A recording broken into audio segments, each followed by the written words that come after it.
how much time we got. But no, I'm I'm a people person. I love helping people and just I like creating things as well. I have several inventions in my mind, but I've never been able to produce them or anything like that. But and I once self-diagnosed my psychological thing. I'm a narcissist with an inferiority complex and megalomaniacal tendencies.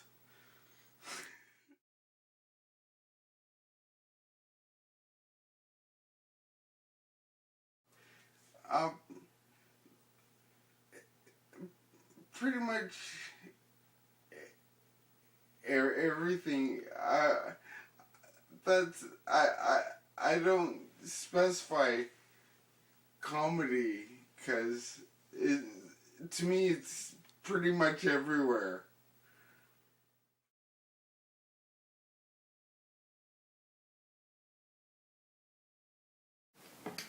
I have no idea.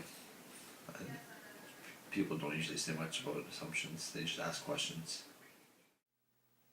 Because I have slow speech, I have a low IQ. That's probably the worst assumption.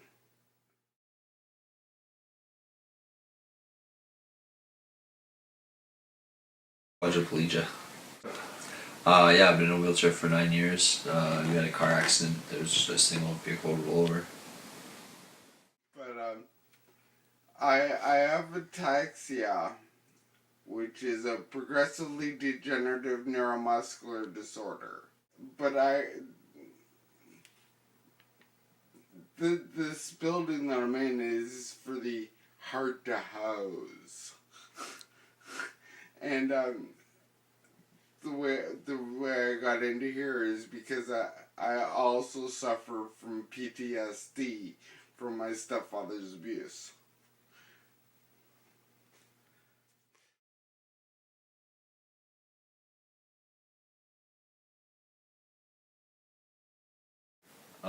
Not really. It depends. Some people are a little standoffish, but I guess it could be with anyone, right? Like, get really weirded out by it.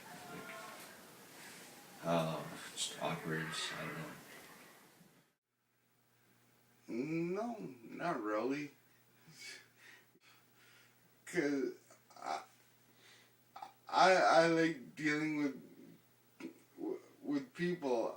Cause I don't like to place judgments on people. So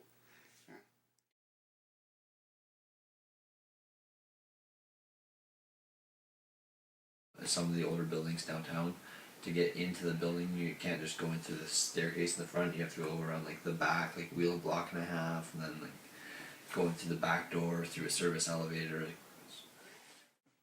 well, that's the thing is because I do so much, people seem to think that I have a lot of energy, but I don't.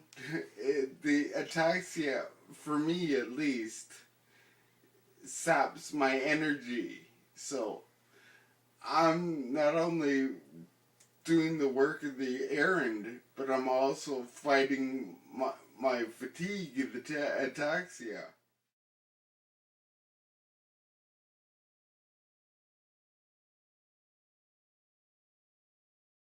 Yeah, I got a chance to play wheelchair rugby, track and field, sailing, gliding, stuff that I probably wouldn't have done if I had been in a chair. Yeah. If it wasn't for my ataxia, I wouldn't have tried to see if cycling could help me improve my walking. And without my getting a bike, I wouldn't have discovered that I really enjoyed cycling. And if I hadn't really enjoyed cycling, I wouldn't have searched for long distance ride and found the ride to conquer cancer. and that was 2009 and I've been with the ride ever since, and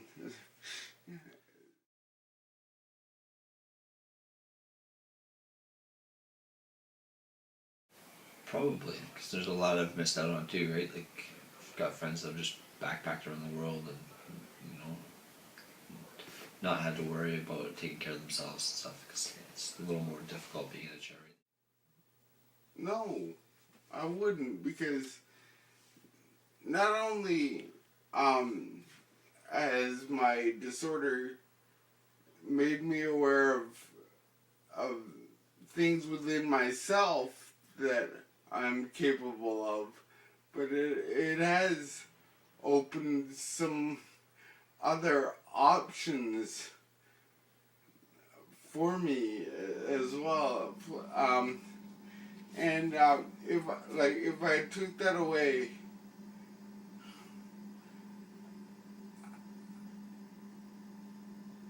I wouldn't feel as special. Yeah, there's lots of good things too, right? Like the sports and living with you guys and moving out of Chilliwack.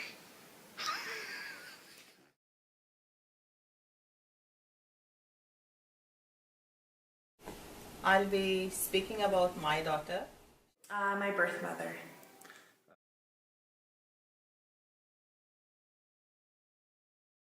I wish people knew that she was a happy child, full of life and energy. She's a strong woman. She's capable. She's a provider. And just like everybody else, she goes through daily challenges. She was born prematurely on the 27th week with a very low birth weight. She was suspected of having congenital cerebral palsy. Mother is hard of hearing and legally blind.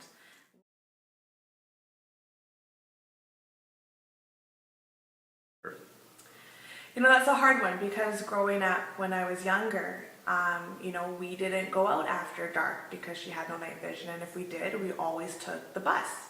And my sister and I, we were like her cane. She would hold on to her elbows and we would guide her around. We would say up, down, step, go left, go right, step over.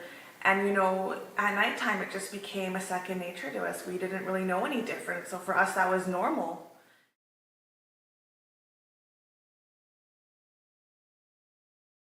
Everyone around me saw her as a mistake and a curse.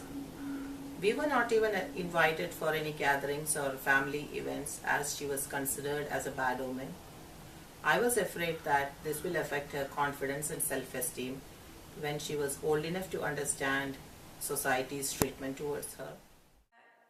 You know, I think she faced a lot of challenges with us and without us, but one that I really remember constantly, that always happened whenever we'd be walking, because she had no side or up and down vision, she constantly bumped into people's children, and the parents and the adults that were there got so offended. Like, it's almost like they thought that she purposely walked into your child.